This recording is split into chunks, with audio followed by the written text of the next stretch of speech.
Baja California is a long and desolate peninsula in northwestern Mexico.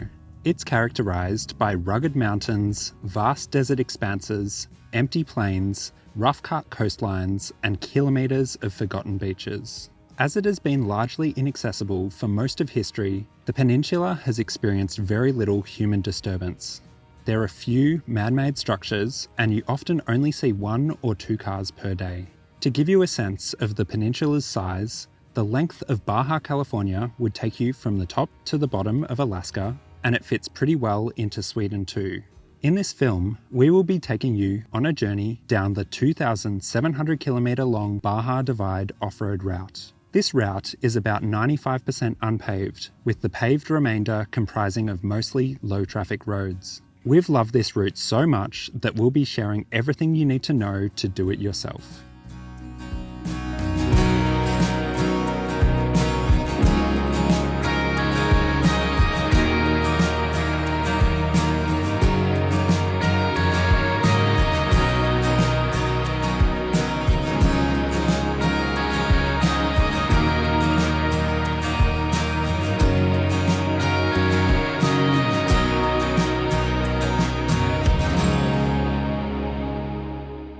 My name's Laura McMillan. I'm from Atlanta, Georgia. Allie and I started dating in October of 2021. So we only dated for 3 months before coming on the Baja Divide. And when we started dating, I had already kind of knew I was gonna quit my job. And we started joking about us doing the Baja Divide together. And here I am.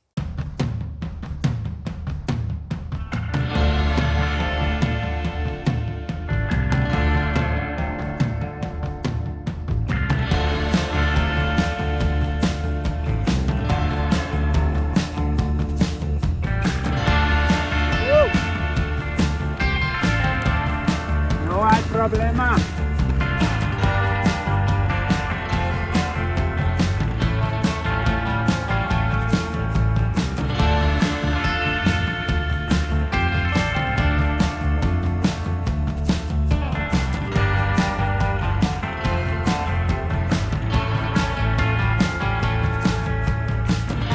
If you've ever seen the Baja 1000 off-road race, these dirt roads and trails might look familiar. Approximately 50% of the route covers the same terrain. The riding surfaces vary immensely. Sometimes, the route can be brutally rough and sandy, where you're almost better off pushing your bike. Other times, you can just cruise along, enjoying the beautiful landscapes.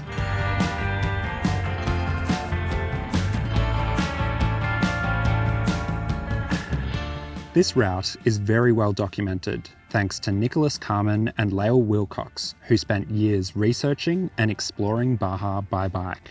With a GPX track to follow, waypoints that show where to find water, food, and accommodation, and a detailed route guide that describes what conditions to expect for all 20 sections, the remote stretches of Baja California come to life for cyclists.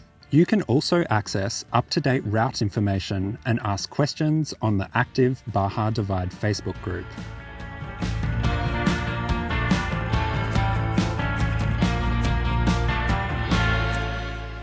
While riding the Baja Divide, we met all kinds of people.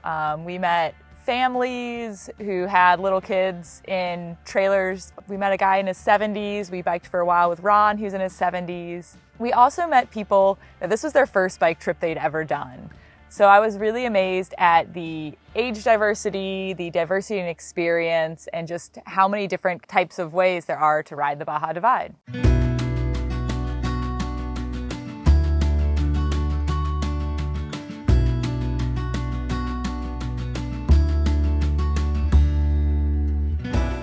The sandy sections of the Baja Divide are mostly inland.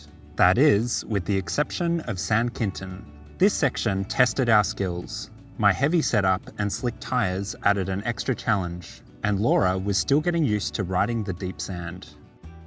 The demanding ride was well rewarded with views of a volcano chain backdrop through low salt marshes and some of the best beach riding of the trip.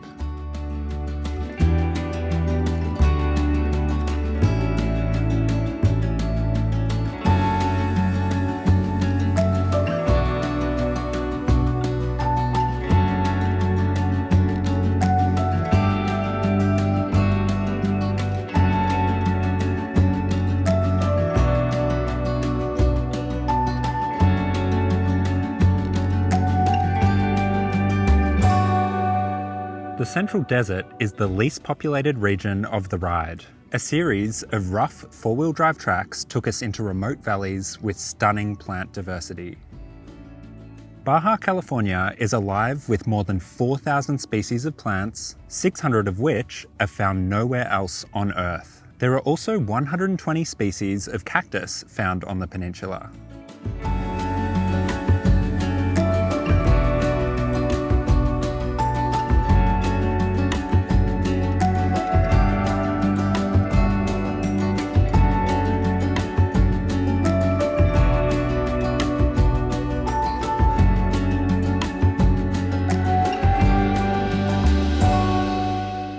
The region surrounding Cataviña is like nowhere either of us had ever been. Bizarre-looking cereal trees that seem like they should be in a Dr. Seuss book grow everywhere, and cardon cacti that tower over 20 meters high form dense forest homes for animals in the middle of the desert.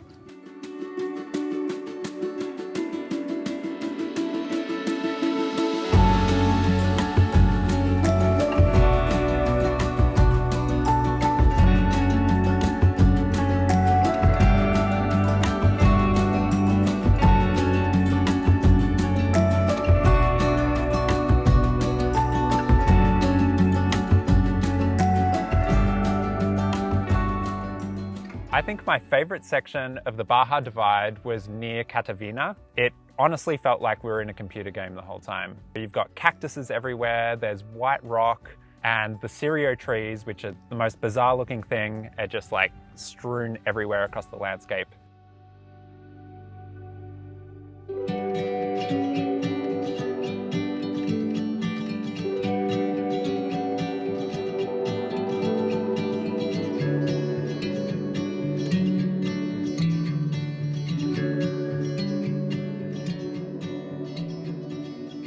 You just need to go on windy.com to see why the Baja Divide should be ridden from the north to south. The prevailing winds almost always come from the north.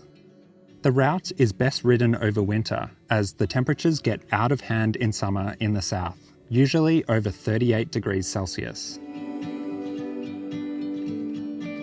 Riding the Baja Divide this year, we were very lucky with weather. We did not have any rain, which was really lucky because especially in the northern part of the ride, there looks to be a lot of tracks where you could really have bad peanut butter sticky mud. We also didn't have any freezing conditions. We met other riders that were just a week behind us in the northern section and their water bottles froze solid, so we got really lucky with the weather.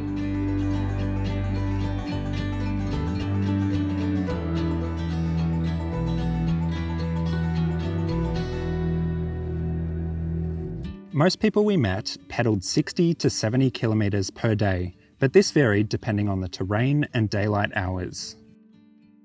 For navigation, we used a Wahoo GPS that kept us on course, and we supplemented it with the best mapping app for iPhones, MapOut, to see the distances and altitude profiles. Our Android friends liked Gaia GPS and MTB Project. The latter conveniently has the route guide baked into it.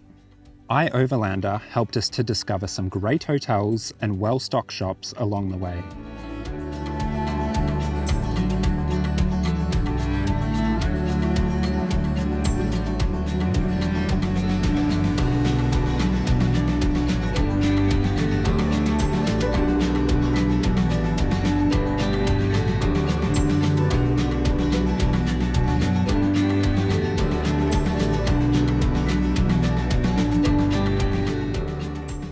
The longest distance between resupply on the Baja Divide is over 200 kilometers, which required a few days of food and upwards of 8 liters of water each. My stove and 2.5 litre pot made our Baja Divide a comfortable culinary experience. Laura was in charge of snacks and lunch, and I was the breakfast and dinner maestro. For breakfast, we had coffee and oatmeal with a buffet of toppings. Lunch was bean packets with tortillas and hot sauce, and after rest days, we would even have an avocado or red onion with our wrap attacks. We pride ourselves on being snack superstars and budgeted 5 snacks per day between us. Our favourite dinners were stews and pasta.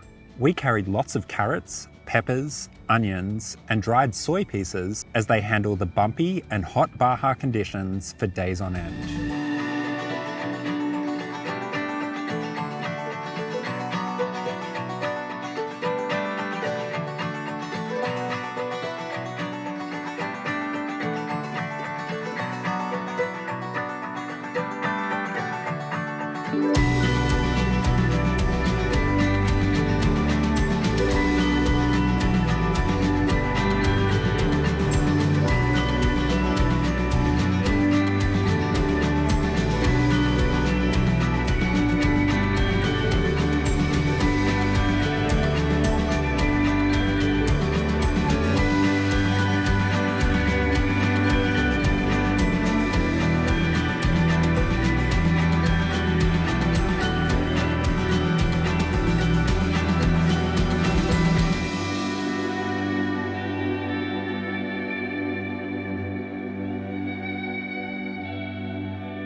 What you reading there? I'm reading my sleeping pad patch kit instructions. And why is that?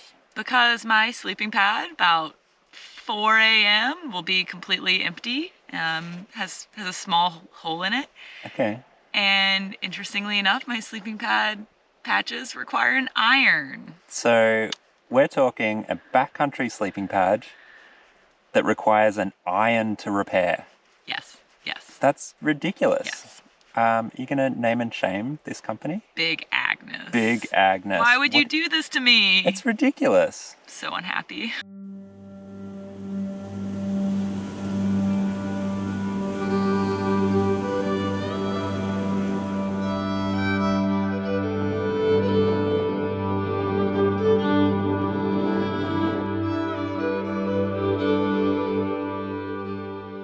After a double rest day due to the high-speed winds, we finally got our first glimpse of the Sea of Cortez. The scattered rock islands surrounding the bay looked exquisite against the deep blue of the ocean. After Bahia de Los Angeles, the route enters a cactus-dense valley framed by rugged mountains. We had arrived the day after an off-road race, so the road was not in the best shape.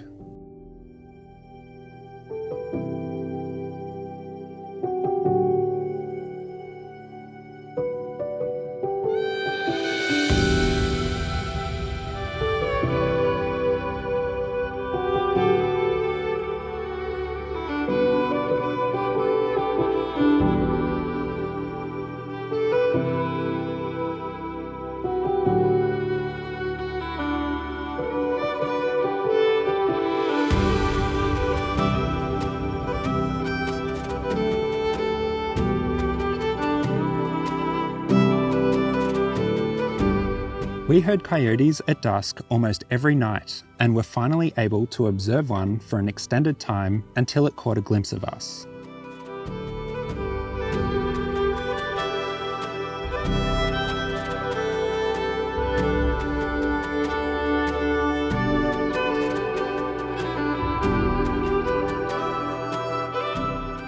It was strange riding a long way inland and seeing driftwood stacked up against the cacti. It was only when we flew a drone that we found out we were riding up a monstrous riverbed.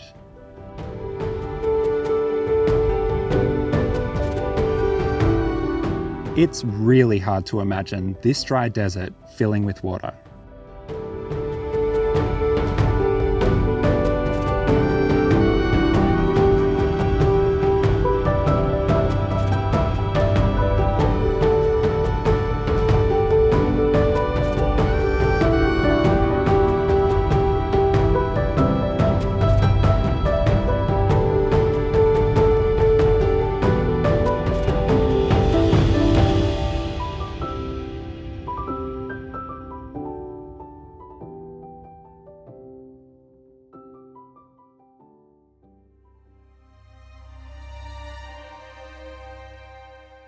We both suffered in the dry and hot riding conditions into San Ignacio. It turns out we had hit a heatwave and had unfavourable winds too. I think the worst section of the whole Baja Divide, and this is backed up by multiple other riders. It's between Vizcaino and San Ignacio. The issue is it's just incredibly sandy. We talked to a lot of different groups of riders, and everyone we talked to ran out of water on that section. That section took much longer than they thought it would. It was just really difficult. But the worst part is that it'll be sandy for a little bit, and then it'll be super rocky for a little bit. So if you drop your tire pressure for the sand, you'll then need to pump it up so that you can ride through the next rocky section. And it just goes on and on. I had to do my tire pressure up and down at least 20 times. It would have been really easy to take the highway, and I think we both regret not taking it there.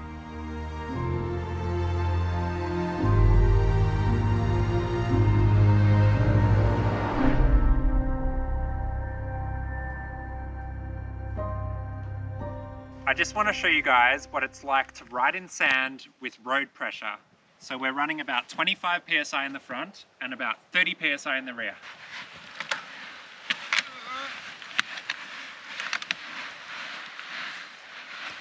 I can do it, but it's really, really hard.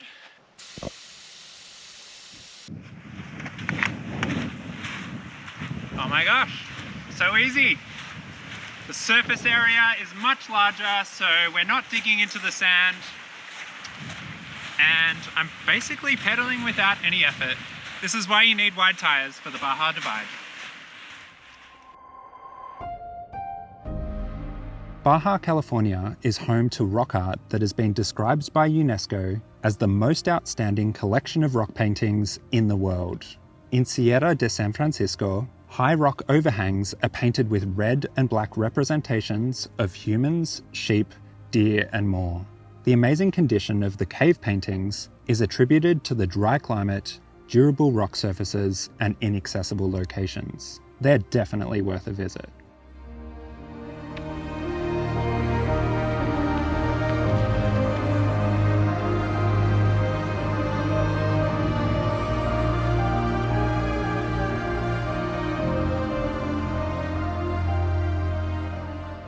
Baja California is a whale watching hotspot renowned across the world, and San Ignacio Lagoon is known to have the friendliest whales. This calving hotspot has up to 350 whales at its peak.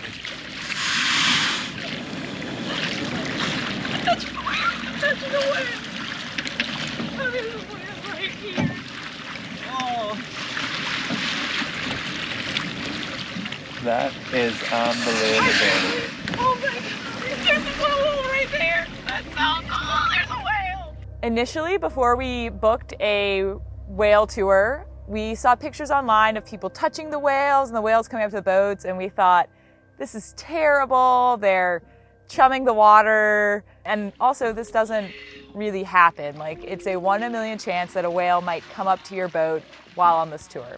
As soon as we got on the tour, and into the main area where the whales live, there were whales coming up to our boat. Our boat was stationary, and there were just whales coming up. We'd have 4 whales at a time. And this was my first whale tour ever, so it was really an amazing experience. Oh my God. Oh. Californian grey whales make one of the longest migrations of any animal on Earth, swimming 10,000 kilometres from Alaska or Siberia down to Mexico, pausing only for brief naps. They rarely eat during their migration, so it's estimated that along the way, an adult will lose the equivalent body mass of 4 family-size cars.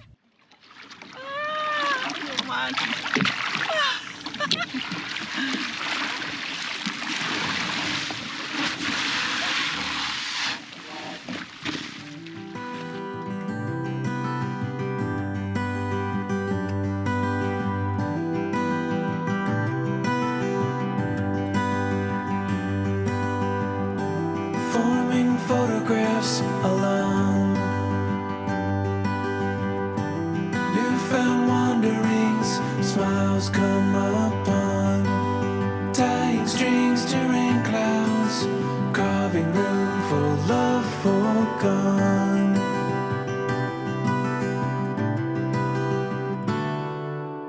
After whale watching, we effortlessly cruised across salt flats. They were a sharp contrast to the sandy desert that we had grown accustomed to. We had fun watching as caterpillars rolled alongside us, blown over by our high-speed tailwinds. Waiting for us to find ourselves and lose control.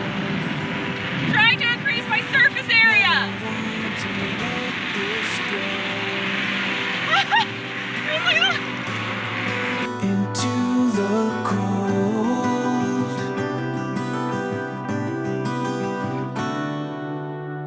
Both Allie and I rode the Baja Divide with panniers, which was in contrast to most other people we met. Most other people we met have those bikepacking seat bags and frame bags and bags on the fork. And the great part about that is it's a lot lighter. However, there's a lot of sections in the Baja Divide where you need to have a lot of food and a lot of water. So we met a lot of people that were using small packable backpacks for multiple days in a row. And so we loved our panniers. We could just throw 2-liter bottles of water in there, whole vegetables, and it was really nice not to have to worry about the whole game of fitting all your stuff into weird places when you don't have that large size. Inside a dream.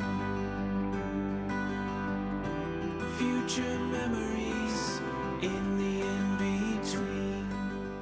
A quick note about racks and panniers. Not all racks can cope with off-road abuse, but you almost certainly won't have problems with tubus or surly racks. Along the route, we saw broken Topic and Bontrager racks, so there are 2 racks to avoid. If you're using Ortlieb panniers, make sure you stock up on some spare bolts, as it's not uncommon for the panniers to lose the stock bolts on corrugated roads. A few small bolt kits are just a few dollars. If this is something real, not afraid to find our way whenever what we feel might roam. Time can only make this glow. This Firestone.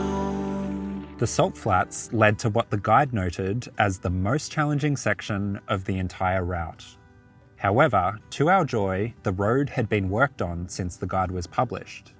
The valley is sporadically populated with small goat ranches, and scattered palm groves in deep canyons provided the first surface water we could filter on our trip. It was a pleasant change to ride with substantially less water weight.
Climbing out of the main drainage, we left the expansive canyons and descended on a steep roller coaster road through the stunning landscapes into Mulege.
Whoa, you got a spotty looking mat there. I now have color upgrades on my mat. All right, tell us the story. So we were staying at a hotel and they very kindly, when I asked for an iron, they went out and bought an iron so I could iron on the patches. Brand new iron. Yeah, so but nice. The colored patches? Yeah, I ran out of Big Agnes patches, so now I'm using pool floaty patches on my mat. Cool, so it's all fixed then? No. Oh, okay. How many times are you blowing up in the night? Twice a night. It's increasing. It's increasing. I think we'll be at 3 times per night by the end of the week. Yeah. So you would recommend this mat to everybody? 0 out of 0 would recommend.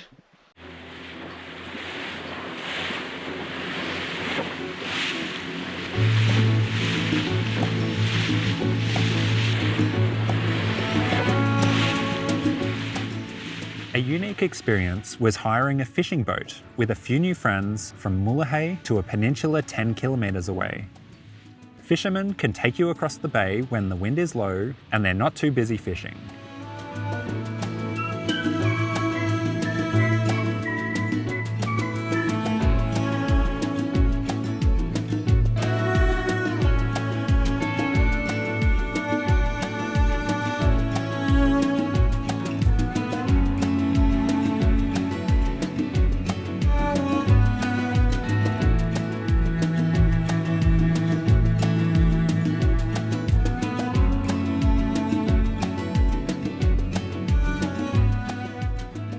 The riding on the peninsula was a delight. It weaved between cacti and shrub fields, the bright yellow shrubs dramatically contrasting with the deep blue glassy bay.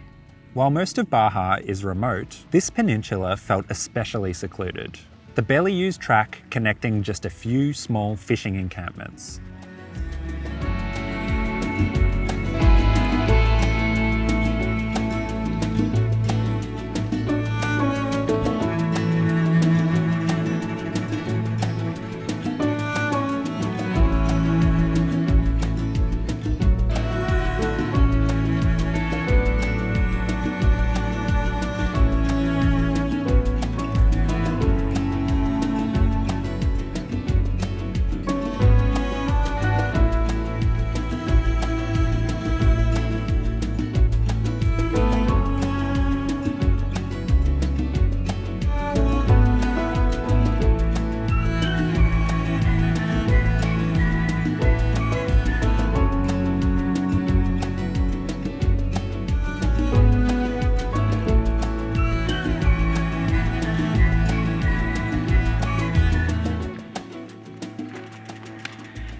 Rather unfair that you walk up hills faster than me, so there's a lot more footage of me walking up hills than you.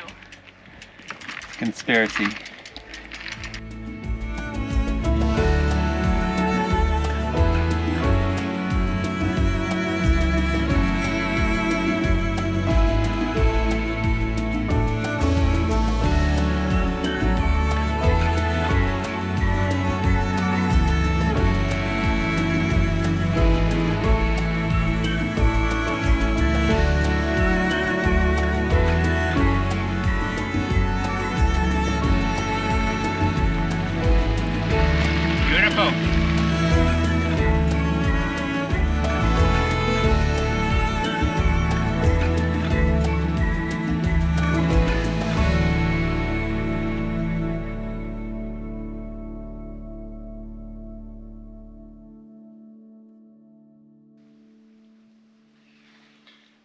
Bit of silicone lubricant. In the really dry, dusty, sandy parts of the world, you need to be putting lube on your zippers. So otherwise they like to break. It's just a tiny little drop on each zipper. Just once or twice. And you can feel the reduced resistance of the zipper. It's quite nice.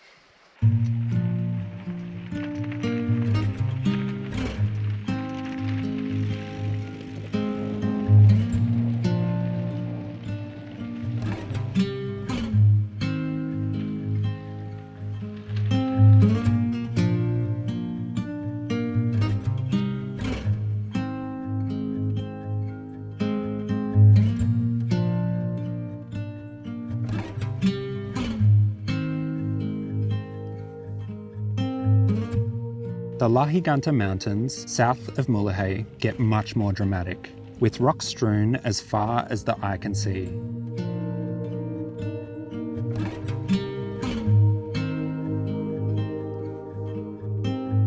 In this section, the shade was a rarity.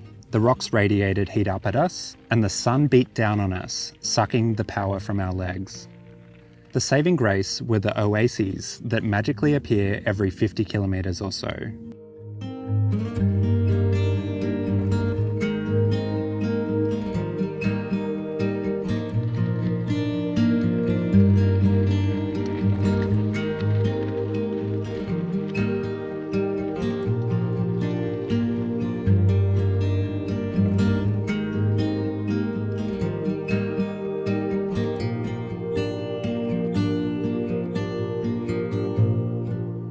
Along the southern portion of the peninsula are a series of exquisitely preserved missions plonked in the middle of nowhere. Most of these were built in the 1700s by the Jesuits and later the Dominicans, in hopes of spreading Christianity to the indigenous population.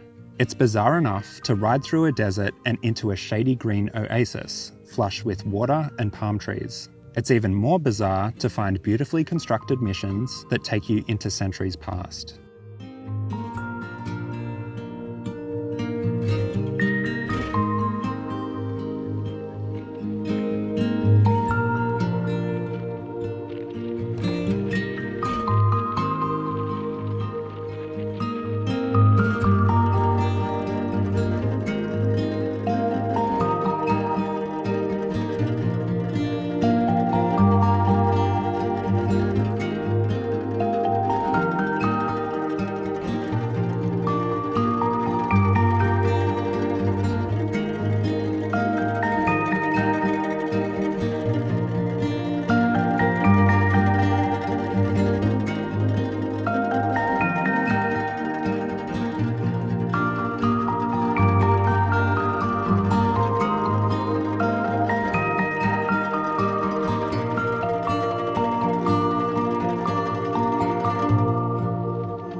Laura was probably the first Baja Divide rider that was elated by the sound of a burning dump.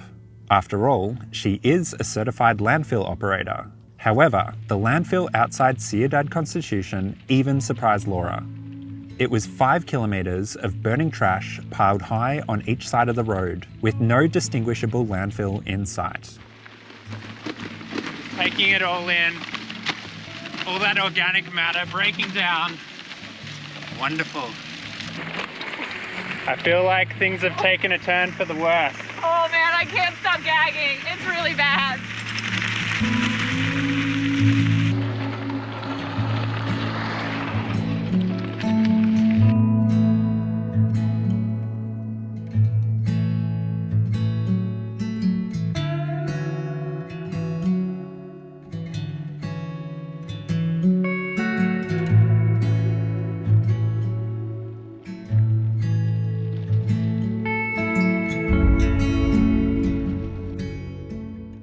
Took rest days every 4 days. We even took rest days in towns that might not be thought of as rest day towns, with one small motel, no Wi-Fi, and one small store. But we made sure to really take it easy and listen to our bodies even before anything started hurting, just to make sure that we weren't wearing ourselves out. We were kind of camping and riding at an extra level of comfort. And I think that really made us more excited even at the end, where a lot of other people were losing steam and kind of tired of riding.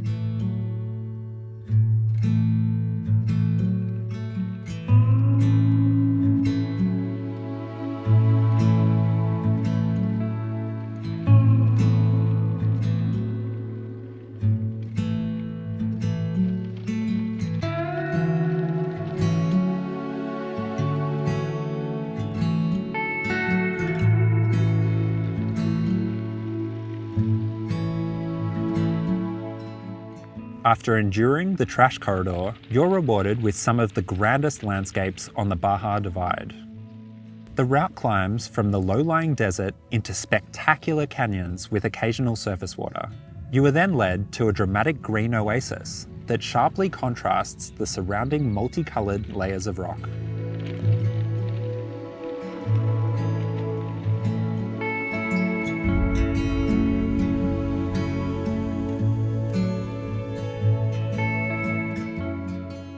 High levels of naturally occurring phosphorus in the area result in what looks like a colourful layer cake, with deep greens to bright pinks, the most breathtaking geology of the whole route.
I decided to clip in on the Baja Divide, and I'm really happy with this decision now, but for the first probably 3 weeks to a month of the trip, I was falling over multiple times a day, every single day.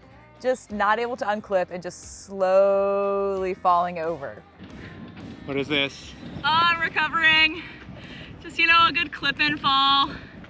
Really slow. Really demeaning. It's a pretty steep hill though. It's pretty steep and it kind of hurt. Any blood? A little bit of blood. If we wait here long enough, there'll be blood that comes out. Exciting.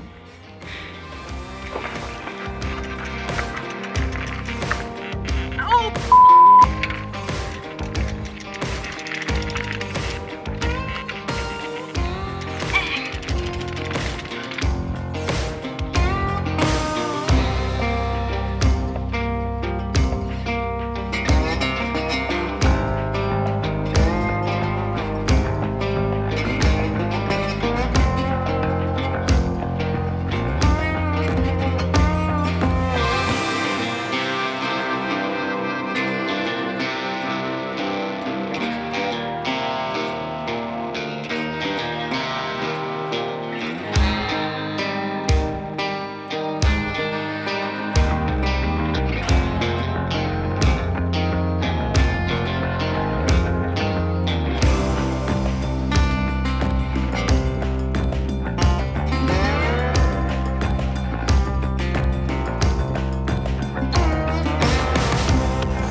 Got the Sawyer squeeze filter just between my legs.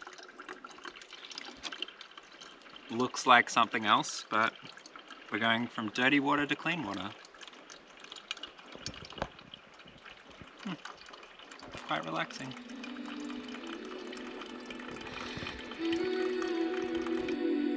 Spark like catching a wilderness in a land left for too long,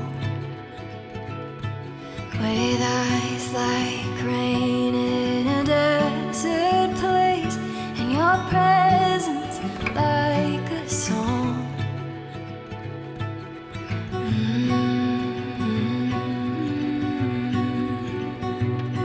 You go too soon, never stay too long, and the night goes on and on. We take a up space in a nowhere place. This is not where we belong. Build a home inside these arms.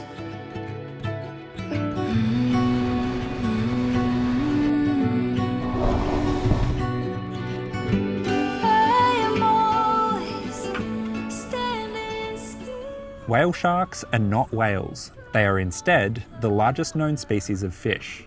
They are found all over the world and are known to grow up to 20 metres in length. Between October and May, whale sharks feed in the sandy shallows a mere 20-minute boat ride from the hustle and bustle of La Paz. Even though the whale sharks do not surface for air, they were easy to spot from the boat. These gentle giants are deceptively fast-moving, but once in their slipstream, it was easy to join for the ride. Oh my God. That was the best swim we've had yet. That was incredible.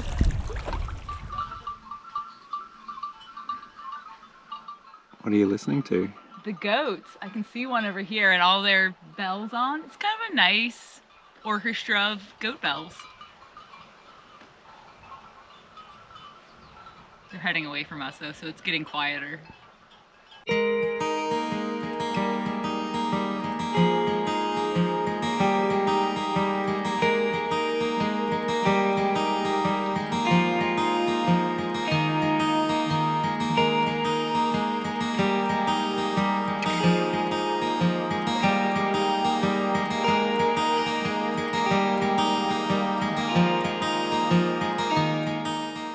After riding the whole length of Baja California, you'll end up at the Cape Loop.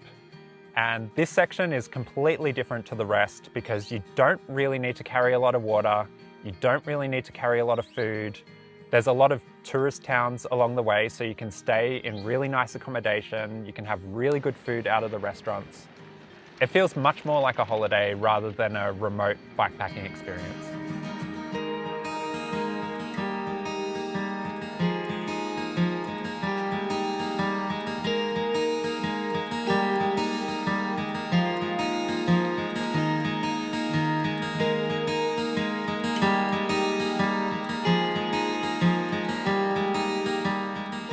Our first destination on the loop were the beach hot springs at La Ventana.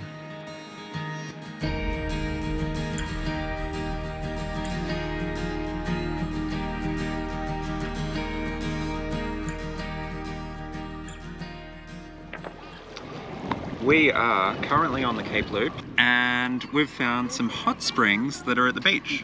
So, beautiful ocean view over here. And underneath the rock here is steaming hot springs. Have to add a little bit of ocean water in because they're too hot even. They're too hot.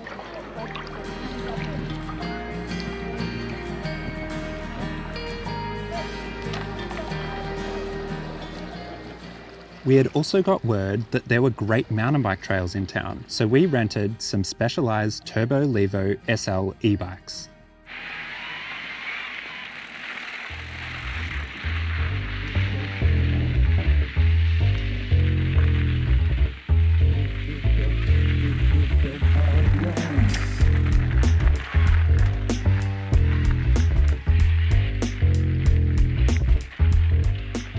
We have just arrived at the La Ventana mountain bike park at the very southern tip of Baja California, and we've decided to cheat a little bit by getting some e-bikes to ride all of the single track here. How is it? It's so nice. I'm putting no effort in to go up the hill. I didn't even realize we climbed all the way from the ocean already. It's so nice.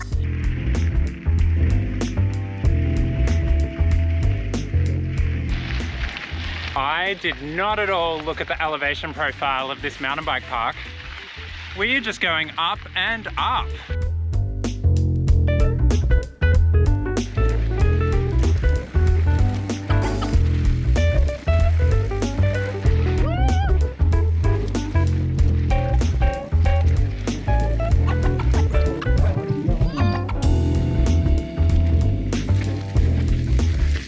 The thing I'm actually most scared about is running into a cactus here.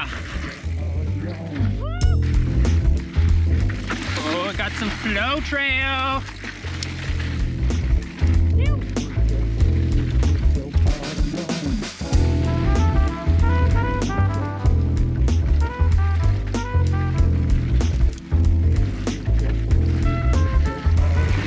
One thing I don't love is this specialized butcher front tire.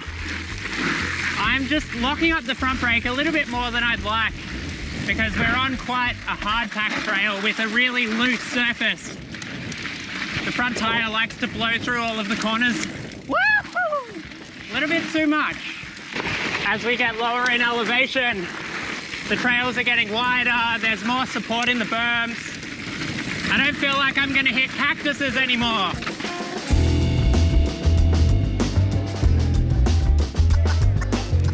E-bikes, very fun to stand up and sprint.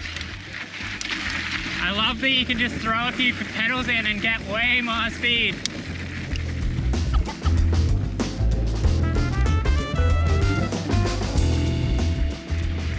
So many cactuses. I love the ocean view as well, just on the right there. Beautiful blue day. We've seen some whales already.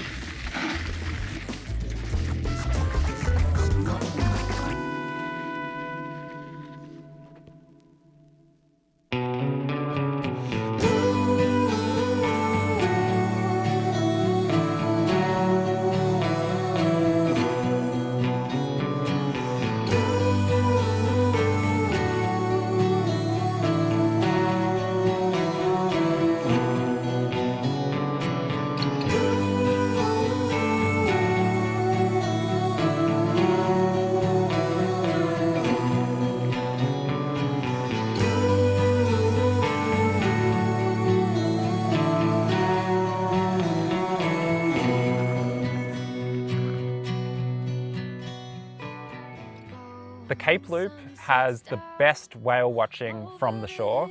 It is possible to see whales in other sections of the Baja Divide, but it's really that southern section where you're going to see humpback whales jumping out of the water. You're going to see them doing the side fin thing, and they're also going to kick their tails. Change. I know the space between us will stay the same.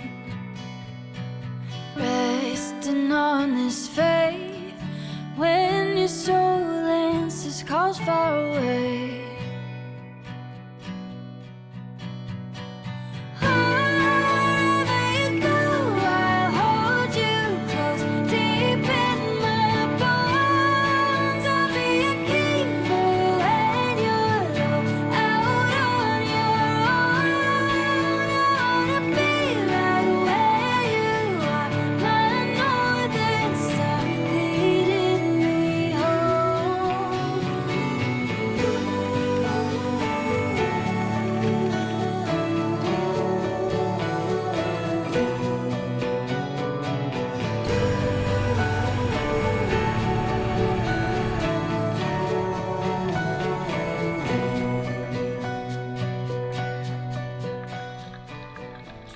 Cabo Pulmo is home to the only living coral reef on the west coast of North America.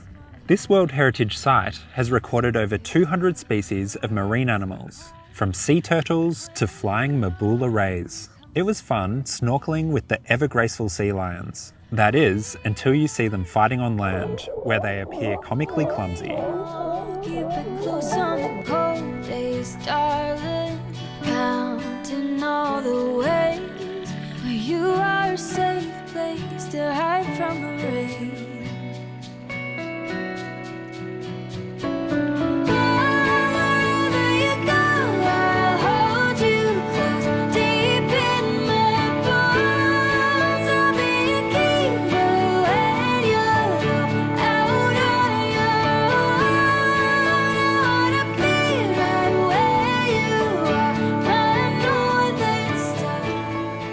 I think the Baja Divide is one of the best off-road bikepacking routes in the world. It's so accessible to North Americans. All you need to do is fly to the Mexico border and you can start riding and then catch a flight directly back to the US. Leading me home, leading me home.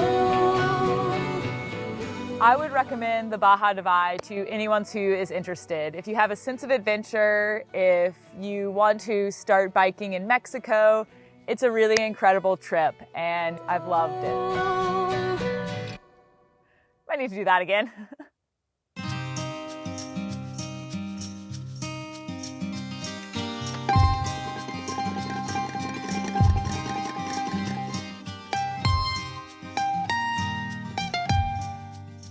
With the rocky and deep sandy tracks, bike setup can literally be the difference between making this route very easy or very hard for yourself.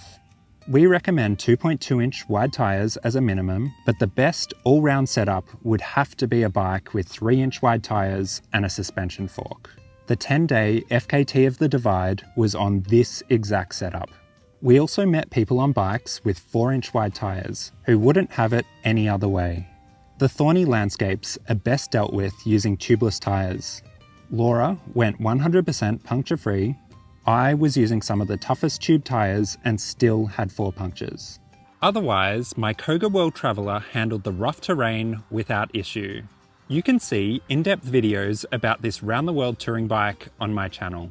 I rode the Priority 600X on this ride and I had no problems with it. This is my first belt drive bike and I'm completely sold. I absolutely love the pinion gearbox and I had no mechanical issues. In addition, the front suspension really helped make up for my lack of incredible mountain biking skills and really made the descents a lot easier.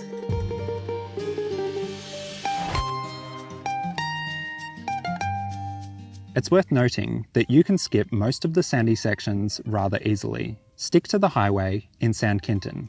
Avoid some moderate sand by skipping from El Rosarito to San Ignacio, or just the worst of it from El Arco. And on the Cape Loop, stay on the coast in the east and on the main highway towards La Paz.